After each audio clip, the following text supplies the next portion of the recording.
parameternya itu akan berkolerasi dengan karakteristik hemodinamik dan resiko perdarahan. Nah, dari PCASL ini sensitivitasnya tinggi ya 100%, spesifitasnya juga sampai 100%. Di sini dia mampu mengenali dari feeding artery, draining vein, ukuran nidus tanpa kontras dan tanpa radiasi. Ini yang paling mendekati dari DSA. Dan ada 4D DSA, ini teknologi terbaik yang saat ini, di mana keunggulannya dia visualisasi temporal terbaik, dengan resolusi spasial terbaik, mengurangi dari overlap pembuluh, membantu dari radio surgery planning, dan mengidentifikasi banyak feeding artery sekaligus. Nah, di sini kemudian untuk pembahasannya, jadi mengapa DSA itu masih menjadi gold standard? Di sini DSA lebih unggul karena tadi ada resolusi spasial, dia mampu melihat bahkan sampai pembuluh darah yang paling kecil, yang kurang dari 1 mm, kemudian dia ada resolusi temporal. Ini dia bisa secara real time, dia bisa melihatkan aliran darah yang dari arteri, terus ke nidus, ke vena. Kemudian ada feeding arteri juga, ini yang dia bisa melihat karena tadi ada nidus ya, jadi dia bisa lihat pembuluh darah apa saja yang memberi asupan. Terus kemudian ada draining vein, ini visualisasinya paling jelas. Kemudian ada hemodinamik, dia bisa melihat dari hemodinamik dan membantu untuk perencanaan operasi. Jadi di sini untuk berbagai dari teknik MRA modern itu menunjukkan performa yang semakin mendekati dari DSA, terutama untuk visualisasi dari nidus, feeding artery, dan draining vein. Serta dia memiliki keuntungan karena bersifat non-invasif dan bebas dari radiasi. Tapi MRA itu masih mengalami keterbatasan pada visualisasi pembuluh kecil, kemudian artefak misalnya implan ferromagnetik, dan akurasi dari penilaian hemodinamik. Kemudian di sini dijelaskan juga, jadi di sini untuk dijelaskan jadi semakin pendek nilai TT atau time density time, jadi itu secara sederhana dia waktu yang dibutuhkan kontras untuk mencapai intensitas maksimal pada pembuluh darah. Ini jelaskan kalau misalnya semakin tinggi kecepatan aliran darah AFM dan semakin besar kemungkinan semakin besar itu kemungkinan nanti bisa terdapat stenosis vena atau resiko ruptur juga. Kemudian yang QMRA ini berkorelasi baik dengan parameter TT pada DSA sehingga berpotensi jadi modalitas non-invasif untuk mengevaluasi hemodinamik dari AFM. Kemudian juga DSA dia tetap menjadi gold standard untuk penilaian dari angioarsitektur dan hemodinamik dari AFM, sedangkan kalau QMRA itu berperan sebagai modalitas pelengkap dalam evaluasi aliran darah. Kemudian ini untuk kesimpulannya, DSA tadi dia tetap menjadi gold standard dalam evaluasi angioarsitektur AFM cerebral karena dia memiliki resolusi spasial, resolusi temporal, dan kemampuan analisis hemodinamik yang paling baik.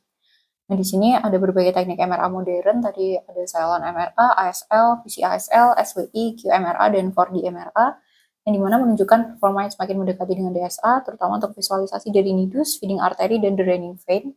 Kita memiliki keuntungan yang dimana dia bersifat non-invasif dan bebas dari radiasi. Tapi memang belum menggantikan dari DSA sepenuhnya, sehingga mungkin perannya itu bisa sebagai pemeriksaan pelengkap atau sebagai follow-up-nya. Untuk analisis PICO-nya, jadi untuk population-nya ini pada pasien dengan cerebral arteriovenous malformation atau AFM yang menjalani pemeriksaan pencitraan untuk evaluasi dari angioarsitekturnya terkait dengan feeding artery, nidus, draining vein, dan hemodinamiknya. Untuk intervention-nya tadi ada MRA dengan berbagai teknik yang macam-macam, terus untuk mengevaluasi dari angioarsitekturnya. Kemudian untuk comparison-nya itu DSA yang masih jadi gold standardnya mulai dari 2 dimensi, 3 dimensi, sampai 4D. Dan untuk outcome-nya mungkin kemampuan modalitas mana atau dicari ya hasil reviewnya menunjukkan bahwa DSA tetap jadi gold standard, tapi mungkin dari teknik MRA itu bisa mendekati dari DSA secara penuh.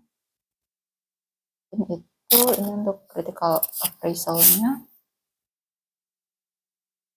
Oke. Terus untuk importansinya di sini dijelaskan secara komprehensif dengan temuan utama, jadi DSA tetap jadi gold standardnya untuk evaluasi angioarsitektur AFM cerebral karena dia punya resolusi spasial tadi ya segala macam. Terus kemudian dari berbagai teknik MRA modern itu menunjukkan performa yang semakin mendekati dari DSA, terutama untuk visualisasi nidus, feeding artery, dan draining vein, serta keuntungannya bersifat non-invasif dan bebas radiasi.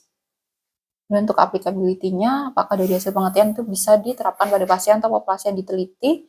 Di sini ya, karena alasannya pertama ada karakteristik sampelnya sesuai dengan kaidah systematic review, populasinya bervariasi menurut jurnal dan dapat digeneralisasikan ke populasi yang lebih besar dan dapat diimplementasikan di Indonesia dengan pertimbangan relevansi pasien, kasus, dan ketersediaan infrastruktur. Jadi memenuhi dari ketiganya. Mungkin Oke, Fadila. Langsung saja. AVM itu apa sih, Pak? Untuk AVM itu dia kelainan kongenital dokter, di mana dia seharusnya itu kan kalau pembuluh darah itu kan arteri ngelewatin dari kapiler dulu baru ke vena. Tapi kalau misalnya pada AVM itu dia arteri, kemudian arterinya itu nanti membentuk nidus. Nidus itu dia kumpulan pembuluh darah abnormal, bentuknya kayak berkelok-kelok gitu, baru nanti ke vena. Jadi kalau misalnya nanti dia ada nidus, itu nanti mungkin akibatnya vena yang dia vena tuh nanti menerima dari langsung, karena dari langsung arteri ke vena, jadi tekanannya tinggi. Jadi nanti kalau misalnya tekanannya tinggi, venanya tuh bisa melebar, menipis, nanti malah bisa jadi perdarahan atau misalnya kayak contohnya stroke hemoragi. Terus kemudian kalau biasanya di jaringan yang di sekitar AVM itu biasanya di jaringannya itu dia kekurangan aliran darah, makanya bisa jadi juga jaringan sekitarnya itu mengalami iskemik. Oke. Pada jurnal ini kan ingin membandingkan ya antara DSA sama MRA modern ya. DSA itu seperti apa kira-kira? Kalau MRA itu kan ya sama seperti imaging pada umumnya ya. Kalau DSA itu gambaran kamu seperti apa, Fadila? Ada gambaran nggak? Kalau di analogiin, itu kalau misalnya MRA misalnya dia kayak Google Maps aja. Jadi kalau misalnya dia kayak Google Maps aja, itu berarti kita bisa melihat mulai dari letak jalannya, bentuk persimpangannya, sama jalan besar atau kecil. Tapi kalau DSA itu kita mungkin bisa kayak drone yang kita monitor. Jadi misalnya kayak atau CCTV. Jadi kayak kita bisa melihat mobilnya itu dia datang dari mana, terus kemudian kita bisa lihat dia ngelewatin persimpangan apa, kita bisa lihat dia keluarnya dari mana, kita bisa lihat seberapa cepat dia bergerak kayak gitu. Jadi secara langsung kalau DSA, karena real time melihat aliran darahnya. Kepanjangannya apa sih DSA? DSA tadi lupa. Digital Subtraction Angiography. Berarti kan dia itu mensubtraction ya kan, menghilangkan ya kan gambaran-gambaran selain pembuluh darah. Misalnya untuk di kepala ya kan, dia tuh bisa langsung ya Fadila ya, melihat gambaran pembuluh darah yang kamu bilang real time itu gitu loh. Sehingga gambaran tulang, gambaran otot, gambaran yang lainnya selain pembuluh darah tuh tidak ada. Ya kan? Pada saat kita melaksanakan prosedur DSA, itu yang kita lihat itu gambaran pembuluh darah langsung gitu loh. Kamu pernah tahu nggak pembuluh darah yang keluar dari arkus aorta yang menuju ke otak? Ada berapa vaskularisasi yang menuju ke otak, Fadila? Dicari ya, nanti bisa kita bahas. Oke, bagus ya, bagus. Pokoknya intinya DSA itu lebih bagus ya, ya dibandingkan MRA karena dia real time ya. Oke, lanjut. Siap. Terima kasih dokter. Nanti cari ini ya, vaskularisasi ke otak ya. Ke otak. Baik itu yang dari anterior ataupun dari posterior ya, dia membentuk sirkulus PDC di atas.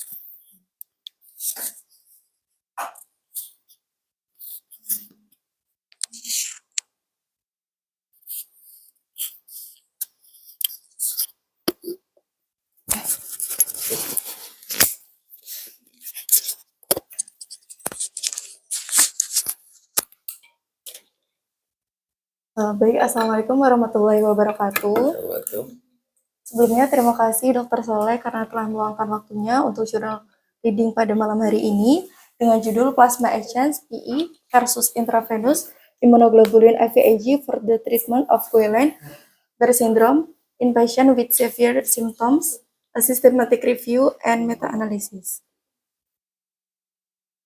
Untuk penerbitnya, Neurological SCI, kemudian untuk judulnya Plasma Exchange PE versus Intravenous Immunoglobulin IVIG for the Treatment of Guillain-Barré Syndrome in Patients with Severe Symptoms, a Systematic Review and Meta-Analysis. Untuk identitas penulis sebagai berikut, kemudian untuk instansinya dari Emergency Medicine, kemudian dari korespondensi sebagai berikut, dan untuk waktu publikasinya ini 25 Mei 2023. Kemudian dari PICO, dari pasien Pasien dengan Guillain-Barré syndrome (GBS) bergejala berat. Untuk intervensinya itu dari IVIG atau intravenous immunoglobulin. Untuk comparisonnya itu plasma exchange atau PI atau plasmapheresis. Untuk outcome-nya itu perbaikan skor Hughes, pencapaian skor Hughes 0-1, lama rawat inap, durasi ventilasi mekanik, kekambuhan, komplikasi terapi, dan penghentian terapi. Kemudian pada pasien dengan Guillain-Barré syndrome bergejala berat, apakah pemberian IVIG dibandingkan plasma action ini memberikan perbaikan klinis yang lebih baik, memperpendek lama rawat inap dan ventilasi mekanik, serta menurunkan risiko kekambuhan, komplikasi, dan penghentian terapi. Mulai dari abstraknya, dari latar belakang, Guillain-Barré syndrome atau GBS ini adalah gangguan neuropatik yang berkembang cepat dan ditandai dengan adanya kelemahan, mati rasa, atau kesemutan pada ekstremitas. Pada kasus berat ini dapat menyebabkan hilangnya kemampuan bergerak dan juga sensasi. Hingga saat ini belum tersedia terapi yang kuratif, namun IVIG dan plasma exchange ini digunakan untuk mengurangi dari gejalanya. Penelitian ini bertujuan untuk membandingkan efektivitas IVIG dan juga PI pada pasien GBS dengan gejala berat. Untuk metode ada 6 basis data elektronik, yaitu dari PubMed, Embase, Scopus, ScienceDirect, Medline, dan juga Google Scholar yang ditelusuri untuk memperoleh artikel yang relevan dengan penelitian ini. Selain itu, studi tambahan ini diperoleh melalui daftar pustaka dari artikel-artikel yang telah ditemukan. Pada penelitian kualitas studi dan analisis statistik dilakukan menggunakan perangkat lunak review manager versi 5.4.1. Untuk hasilnya dari 3.253 artikel yang ditemukan, sebanyak 20 studi memenuhi dari kriteria inklusi. Hasil meta-analisis menunjukkan bahwa IVIG dan plasma exchange memiliki efektivitas yang sebanding, tanpa adanya perbedaan bermakna pada perbaikan klinis, lama rawat inap, durasi ventilasi mekanik, risiko kekambuhan, maupun dari komplikasinya. Namun, dari IVIG ini memiliki risiko penghentian terapi yang lebih rendah dibandingkan dengan plasma exchange. Kemudian dari kesimpulannya, hasil penelitian ini menunjukkan bahwa IVIG dan plasma exchange ini memiliki efektivitas terapi yang sebanding dalam pengobatan pasien dengan GBS. Namun demikian, dari IVIG tampaknya lebih mudah digunakan, sehingga dapat dipertimbangkan sebagai pilihan terapi yang lebih disukai dalam penata laksanaan GBS. Untuk latar belakang dari introduction, Guillain-Barré syndrome (GBS) ini adalah gangguan neuropatik yang berkembang cepat ditandai dengan kelemahan, mati rasa, atau kesemutan pada ekstremitas dengan insidensi sekitar 1-2 kasus per 100.000 penduduk per tahunnya dan dapat menyerang semua kelompok usia. Hingga saat ini belum tersedia terapi yang bersifat kuratif sehingga pada plasma exchange dan IVIG ini menjadi terapi yang standar. PE atau plasma exchange ini telah lama digunakan tetapi dikaitkan dengan risiko efek samping dan perburukan gejala setelah terapi. Sementara itu, untuk IVIG ini dinilai lebih aman meskipun mekanisme kerjanya ini belum sepenuhnya dipahami. Pada beberapa penelitian menunjukkan bahwa IVIG ini lebih efektif dibandingkan dengan plasma exchange, sedangkan pada penelitian lain melaporkan hasil yang berbeda. Oleh karena itu, penelitian ini dilakukan untuk membandingkan dari efektivitas IVIG dan juga plasma exchange pada pasien GBS dengan gejala berat. Untuk metode penelitiannya, dari desain penelitian penelitian ini merupakan tinjauan sistematis dan meta-analisis yang disusun sesuai pedoman Cochrane Collaboration dan dilaporkan berdasarkan Prisma. Untuk pencarian literatur ini dilakukan pada 6 basis data dari PubMed, Embase, Scopus, ScienceDirect, Medline, dan juga Google Scholar, dan menggunakan kombinasi kata kunci terkait dari IVIG, plasma exchange, dan GBS, serta variannya.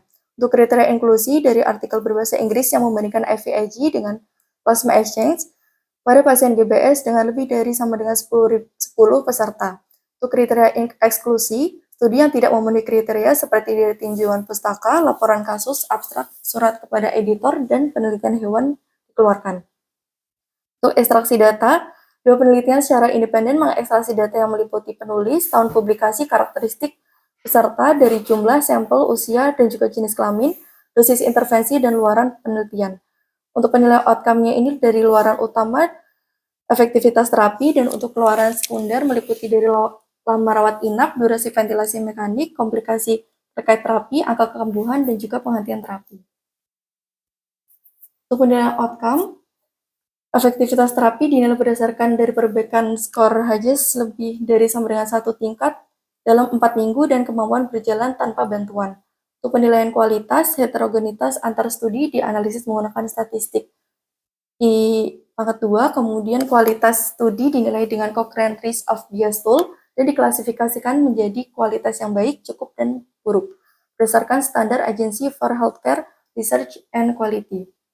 Untuk analisis statistik dilakukan menggunakan Review Manager versi 541. Data kategorik dianalisis menggunakan odds ratio untuk efektivitas terapi dan risk ratio untuk keluaran Pinner. Data continue dianalisis menggunakan SMD atau Standardized Mean Difference. Untuk hasil penelitiannya ini, pada penelusuran pada 6 basis data menghasilkan 3.253 artikel.